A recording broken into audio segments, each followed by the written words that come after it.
The New Catacomb. "Look here, Burger," said Kennedy, "I do wish that you would confide in me."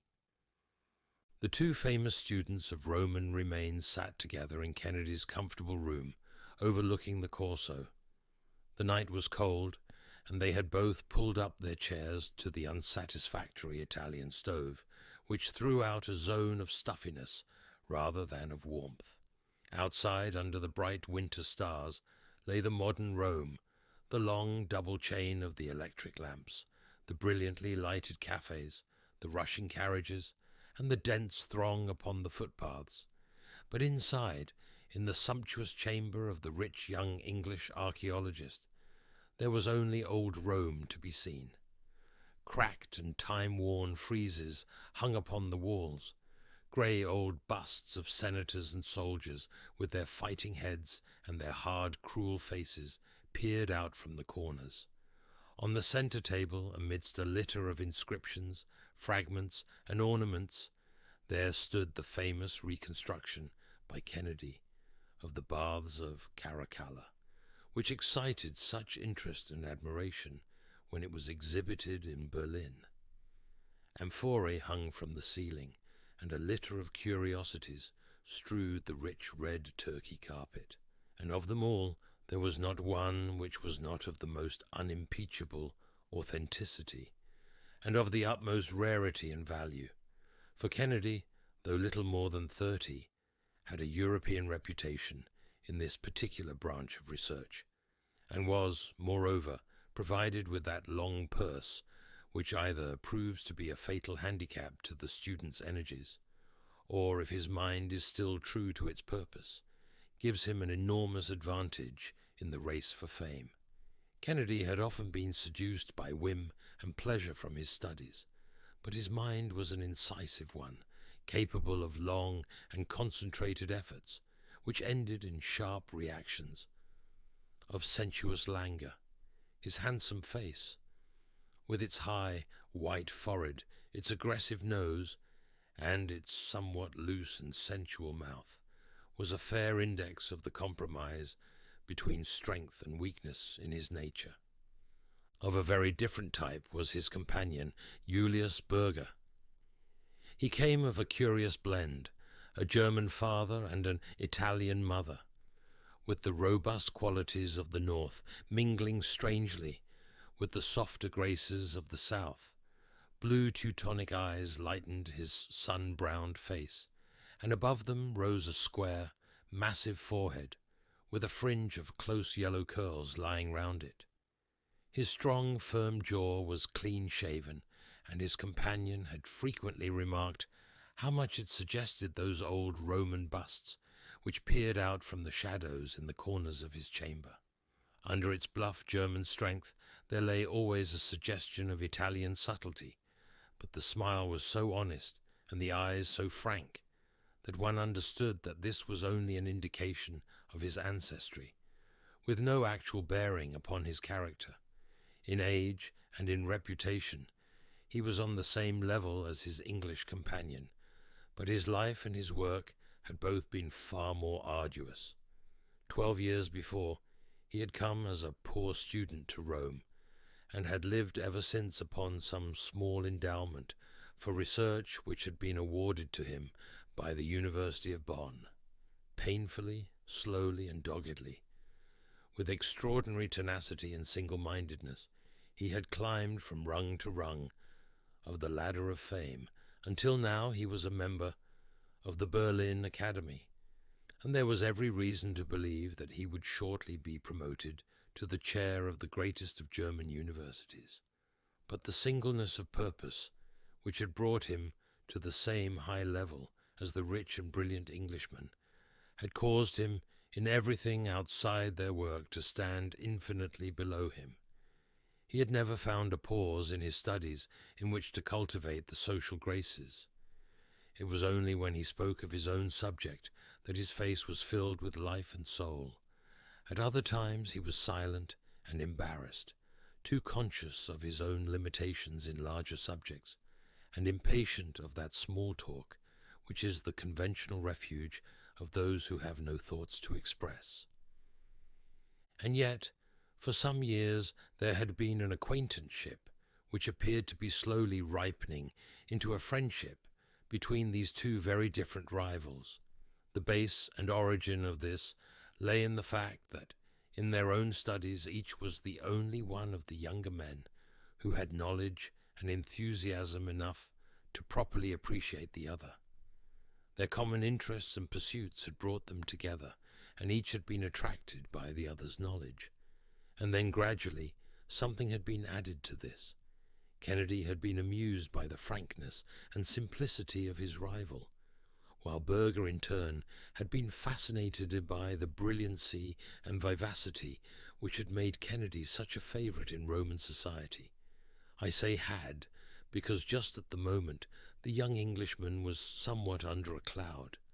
A love affair, the details of which had never quite come out, had indicated a heartlessness and callousness upon his part, which shocked many of his friends. But in the bachelor circles of students and artists in which he preferred to move, there is no very rigid code of honour in such matters, and though a head might be shaken, or a pair of shoulders shrugged over the flight of two and the return of one, the general sentiment was probably one of curiosity, and perhaps of envy, rather than of reprobation. "Look here, Berger," said Kennedy, looking hard at the placid face of his companion, "I do wish that you would confide in me." As he spoke, he waved his hand in the direction of a rug which lay upon the floor. On the rug stood a long, shallow fruit basket of the light wicker-work which is used in the Campagna, and this was heaped with a litter of objects, inscribed tiles, broken inscriptions, cracked mosaics, torn papyri, rusty metal ornaments, which to the uninitiated might have seemed to have come straight from a dustman's bin, but which a specialist would have speedily recognized as unique of their kind. The pile of odds and ends in the flat wicker-work basket supplied exactly one of those missing links of social development which are of such interest to the student. It was the German who had brought them in, and the Englishman's eyes were hungry as he looked at them.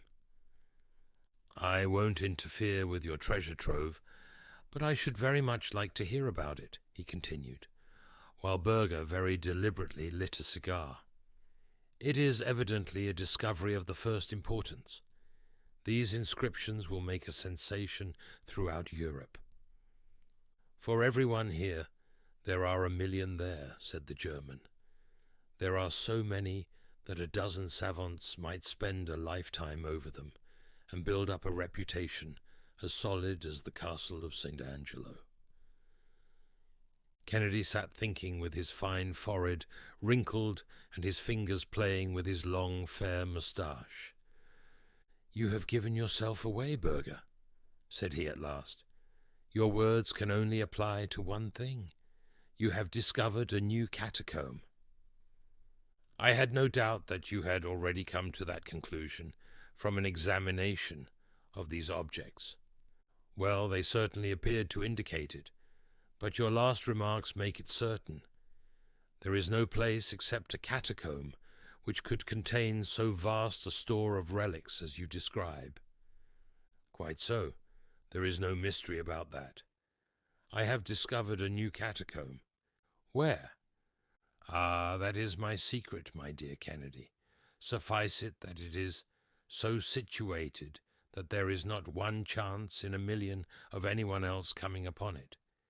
Its date is different from that of any known catacomb, and it has been reserved for the burial of the highest Christians, so that the remains and the relics are quite different from anything which has ever been seen before. If I was not aware of your knowledge and of your energy, my friend, I would not hesitate, under the pledge of secrecy, to tell you everything about it. But as it is, I think that I must certainly prepare my own report of the matter before I expose myself to such formidable competition." Kennedy loved his subject with a love which was almost a mania, a love which held him true to it, amidst all the distractions which come to a wealthy and dissipated young man. He had ambition, but his ambition was secondary to his mere abstract joy, an interest in everything which concerned the old life and history of the city. He yearned to see this new underworld which his companion had discovered. "Look here, Burger," said he earnestly, "I assure you that you can trust me most implicitly in the matter. Nothing would induce me to put pen to paper about anything which I see until I have your express permission. I quite understand your feeling, and I think it is most natural, but you have really nothing whatever to fear from me. On the other hand, if you don't tell me, I shall make a systematic search, and I shall most certainly discover it. In that case, of course, I should make what use I liked of it, since I should be under no obligation to you." Burger smiled thoughtfully over his cigar. "I have noticed, friend Kennedy," said he, "that when I want information over any point, you are not always so ready to supply it. When did you ever ask me anything that I did not tell you? You remember, for example, my giving you the material for your paper about the Temple of the Vestals. Ah, well, that was not a matter of much importance. If I were to question you upon some intimate thing, would you give me an answer, I wonder? This new catacomb is a very intimate thing to me, and I should certainly expect some sign of confidence in return." "What you are driving at I cannot imagine," said the Englishman. "But if you mean that you will answer my question about the catacomb if I answer any question which you may put to me, I can assure you that I will certainly do so." "Well then," said Burger, leaning luxuriously back in his settee and puffing a blue tree of cigar smoke into the air, "tell me all about your relations with Miss Mary Saunderson." Kennedy sprang up in his chair and glared angrily at his impassive companion. "What the devil do you mean?" he cried. "What sort of a question is this? You may mean it as a joke, but you never made a worse one." "No, I don't mean it as a joke," said Burger simply. "I am really rather interested in the details of the matter. I don't know much about the world and women and social life and that sort of thing, and such an incident has the fascination of the unknown for me. I know you, and I knew her by sight. I had even spoken to her once or twice. I should very much like to hear from your own lips exactly what it was which occurred between you." "I won't tell you a word. That's all right. It was only my whim to see if you would give up a secret as easily as you expected me to give up my secret of the new catacomb. You wouldn't, and I didn't expect you to. But why should you expect otherwise of me? There's St. John's clock striking 10. It is quite time that I was going home." "No, wait a bit, Burger," said Kennedy. "This is really a ridiculous caprice of yours, to wish to know about an old love affair which has burned out months ago. You know we look upon a man who kisses and tells as the greatest coward and villain possible." "Certainly," said the German, gathering up his basket of curiosities. "When he tells anything about a girl which is previously unknown, he must be so. But in this case, as you must be aware, it was a public matter which was the common talk of Rome, so that you are not really doing Miss Mary Saunderson any injury by discussing her case with me. But still, I respect your scruples. And so, good night." "Wait a bit, Burger," said Kennedy, laying his hand upon the other's arm. "I am very keen upon this catacomb business, and I can't let it drop quite so easily. Would you mind asking me something else in return? Something not quite so eccentric this time?" "No, no, you have refused, and there is an end of it," said Burger, with his basket on his arm. "No doubt you are quite right not to answer, and no doubt I am quite right also. And so again, my dear Kennedy, good night." The Englishman watched Burger cross the room, and he had his hand on the handle of the door, before his host sprang up, with the air of a man who is making the best of that which cannot be helped. "Hold on, old fellow," said he. "I think you are behaving in a most ridiculous fashion. But still, if this is your condition, I suppose that I must submit to it. I hate saying anything about a girl, but as you say, it is all over Rome, and I don't suppose I can tell you anything which you do not know already. What was it you wanted to know?" The German came back to the stove, and laying down his basket, he sank into his chair once more. "May I have another cigar?" said he. "Thank you very much. I never smoke when I work, but I enjoy a chat much more when I am under the influence of tobacco. Now, as regards this young lady, with whom you had this little adventure, what in the world has become of her?" "She is at home with her own people." "Oh, really? In England?"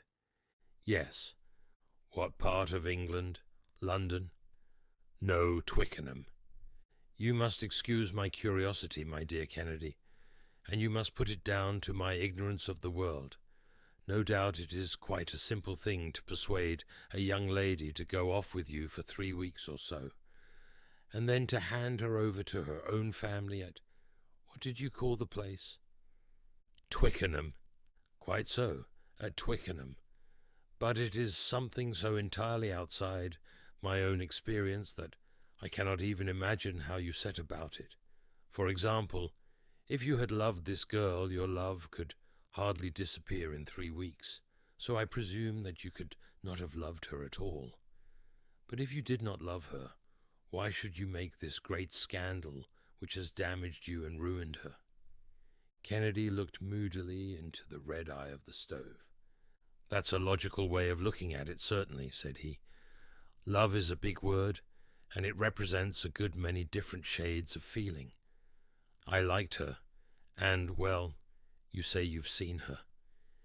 You know how charming she could look, but still I am willing to admit, looking back, that I could never have really loved her." "Then, my dear Kennedy, why did you do it?" "The adventure of the thing had a great deal to do with it." "What? You are so fond of adventures?" "Where would the variety of life be without them? It was for an adventure that I first began to pay my attentions to her.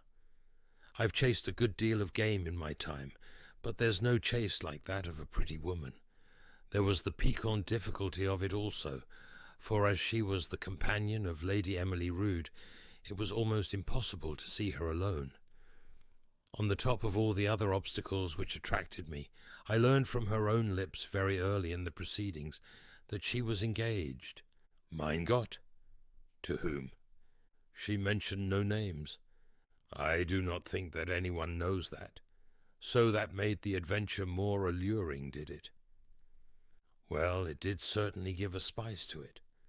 Don't you think so?" "I tell you that I am very ignorant about these things." "My dear fellow, you can remember that the apple you stole from your neighbour's tree was always sweeter than that which fell from your own, and then I found that she cared for me." "What, at once?" "Oh, no. It took about 3 months of sapping and mining, but at last I won her over. She understood that my judicial separation from my wife made it impossible for me to do the right thing by her. But she came all the same, and we had a delightful time, as long as it lasted. But how about the other man?"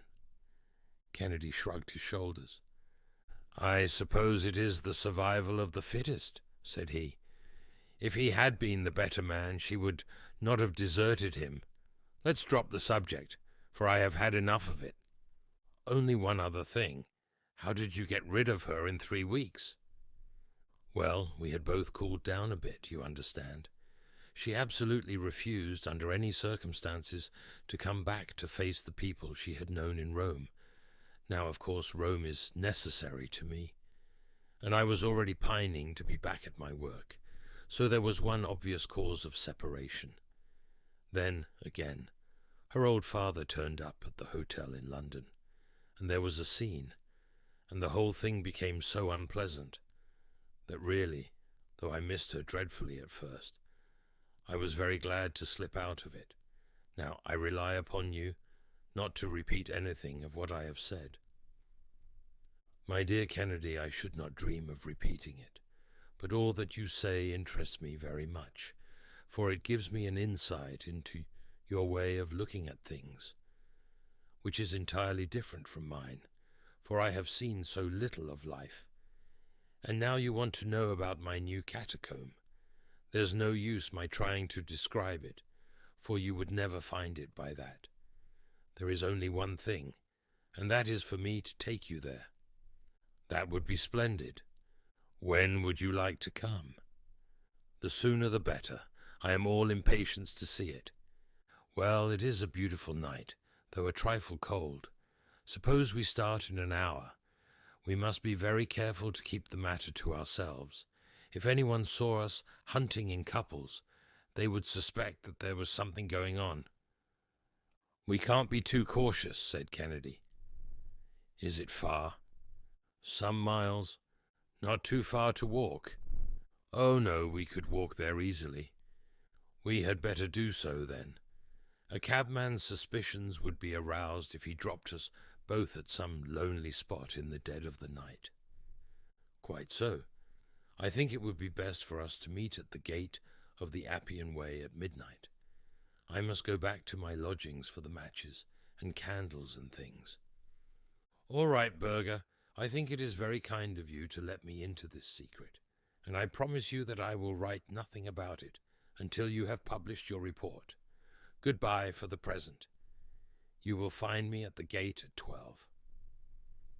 The cold, clear air was filled with the musical chimes from that city of clocks as Berger, wrapped in an Italian overcoat, with a lantern hanging from his hand, walked up to the rendezvous.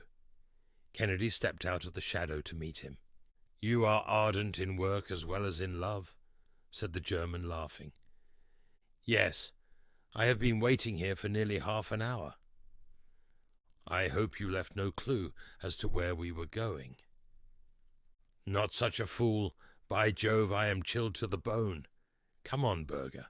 Let us warm ourselves by a spurt of hard walking. Their footsteps sounded loud and crisp upon the rough stone paving of the disappointing road which is all that is left of the most famous highway of the world. A peasant or two going home from the wine shop, and a few carts of country produce coming up to Rome, were the only things which they met. They swung along, with the huge tombs looming up through the darkness upon each side of them, until they had come as far as the catacombs of St. Callistus, and saw against a rising moon the great circular bastion of Caecilia Metella in front of them. Then Berger stopped, with his hand to his side. Your legs are longer than mine, and you are more accustomed to walking, said he, laughing. I think that the place where we turn off is somewhere here. Yes, this is it, round the corner of the trattoria. Now, it is a very narrow path, so perhaps I had better go in front, and you can follow. He had lit his lantern, and by its light they were enabled to follow a narrow and devious track which wound across the marshes of the Campagna. The great aqueduct of old Rome lay like a monstrous caterpillar across the moonlit landscape, and their road led them under one of its huge arches, and past the circle of crumbling bricks which marks the old arena.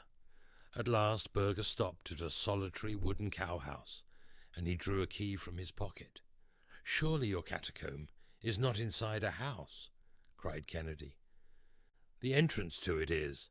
That is just the safeguard which we have against anyone else discovering it. Does the proprietor know of it? Not he. He had found one or two objects which made me almost certain that his house was built on the entrance to such a place, so I rented it from him and did my excavations for myself. Come in and shut the door behind you. It was a long, empty building, with the mangers of the cows along one wall. Berger put his lantern down on the ground and shaded its light in all directions, save one by draping his overcoat round it. "It might excite remark if anyone saw a light in this lonely place," said he. "Just help me to move this boarding."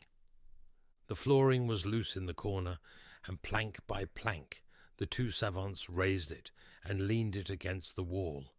Below there was a square aperture and a stair of old stone steps which led away down into the bowels of the earth. "Be careful!" cried Berger, as Kennedy in his impatience hurried down them. "It is a perfect rabbit's warren below, and if you were once to lose your way, there the chances would be 100 to 1 against your ever coming out again. Wait until I bring the light." "How do you find your own way, if it is so complicated?" "I had some very narrow escapes at first, but I have gradually learned to go about. There is a certain system to it, but it is one which a lost man, if he were in the dark, could not possibly find out. Even now I always spin out a ball of string behind me when I am going far into the catacomb. You can see for yourself that it is difficult, but every one of these passages divides and subdivides a dozen times before you go 100 yards. They had descended some 20 feet from the level of the byre, and they were standing now in a square chamber cut out of the soft tufa. The lantern cast a flickering light, bright below and dim above, over the cracked brown walls. In every direction were the black openings of passages, which radiated from this common centre. "I want you to follow me closely, my friend," said Berger. "Do not loiter to look at anything upon the way, for the place to which I will take you contains all that you can see, and more. It will save time for us to go there direct." He led the way down one of the corridors, and the Englishman followed closely at his heels. Every now and then the passage bifurcated, but Berger was evidently following some secret marks of his own, for he neither stopped nor hesitated. Everywhere along the walls, packed like the berths upon an emigrant ship, lay the Christians of old Rome. The yellow light flickered over the shriveled features of the mummies, and gleamed upon rounded skulls and long white arm bones crossed over fleshless chests. And everywhere as he passed, Kennedy looked with wistful eyes upon inscriptions, funeral vessels, pictures, vestments, utensils, all lying as pious hands had placed them so many centuries ago. It was apparent to him, even in those hurried, passing glances, that this was the earliest and finest of the catacombs, containing such a storehouse of Roman remains as had never before come at one time under the observation of the student. "What would happen if the light went out?" he asked as they hurried onwards. "I have a spare candle and a box of matches in my pocket. By the way, Kennedy, have you any matches?" "No, you had better give me some." "Oh, that is all right. There is no chance of our separating." "How far are we going? It seems to me that we have walked at least 1/4 of a mile. More than that, I think. There is really no limit to the tombs. At least, I have never been able to find any. This is a very difficult place, so I think that I will use our ball of string." He fastened one end of it to a projecting stone, and he carried the coil in the breast of his coat, paying it out as he advanced. Kennedy saw that it was no unnecessary precaution, for the passages had become more complex and tortuous than ever, with a perfect network of intersecting corridors.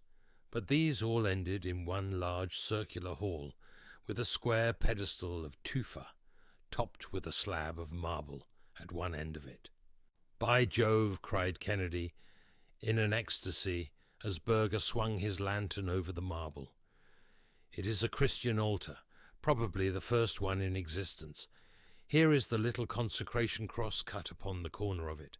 No doubt this circular space was used as a church." "Precisely," said Berger. If I had more time, I should like to show you all the bodies which are buried in these niches upon the walls, for they are the early popes and bishops of the church, with their mitres, their croziers, and full canonicals. Go over to that one and look at it. Kennedy went across and stared at the ghastly head which lay loosely on the shredded and mouldering mitre. "This is most interesting," said he, and his voice seemed to boom against the concave vault. "As far as my experience goes, it is unique. Bring the lantern over, Berger, for I want to see them all." But the German had strolled away and was standing in the middle of a yellow circle of light at the other side of the hall. "Do you know how many wrong turnings there are between this and the stairs?" he asked. "There are over 2,000. No doubt it was one of the means of protection which the Christians adopted. The odds are 2,000 to 1 against a man getting out, even if he had a light. But if he were in the dark, it would of course be far more difficult." "So I should think. And the darkness is something dreadful. I tried it once for an experiment. Let us try it again." He stooped to the lantern, and in an instant it was as if an invisible hand was squeezed tightly over each of Kennedy's eyes. Never had he known what such darkness was. It seemed to press upon him and to smother him. It was a solid obstacle against which the body shrank from advancing. He put his hands out to push it back from him. "That will do, Berger," said he. "Let's have the light again."